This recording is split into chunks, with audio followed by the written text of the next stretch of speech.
পার্বত্য চট্টগ্রাম বিষয়ক মন্ত্রণালয়ের উপদেষ্টা সুপ্রদীপ চাকমা বলেছেন, আমরা এমন একটি স্থায়ী পরিবর্তন চাই যাতে ভবিষ্যতে কেউ আর ইচ্ছেমতো সংবিধানকে বিকৃত করতে না পারে। দেশের চাবি এখন আপনাদের হাতে। নিজেদের আকাঙ্ক্ষা পূরণে এবং একটি প্রকৃত গণতান্ত্রিক দেশ গঠনে সবাইকে হ্যাঁ ভোটে রায় দেওয়ার আহ্বান জানান তিনি।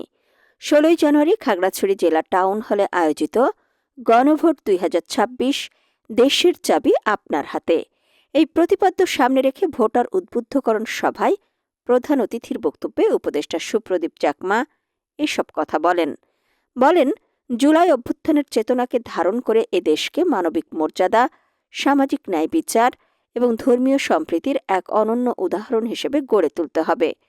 জুলাই বিপ্লব যেটা হলো, তারা কিন্তু এটা করেছে হচ্ছে এই দেশে পরিবর্তনের জন্য, হ্যাঁ ভোটটাকে জয়যুক্ত করার জন্য।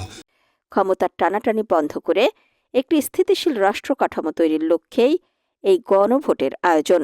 উপদেষ্টা সুপ্রদীপ চাকমা উল্লেখ করেন, আমি এখানে কোনো নির্দিষ্ট প্রতিনিধি নির্বাচিত করতে আসিনি, বরং আপনাদের পছন্দকে জয়যুক্ত করার প্রস্তাব নিয়ে এসেছে।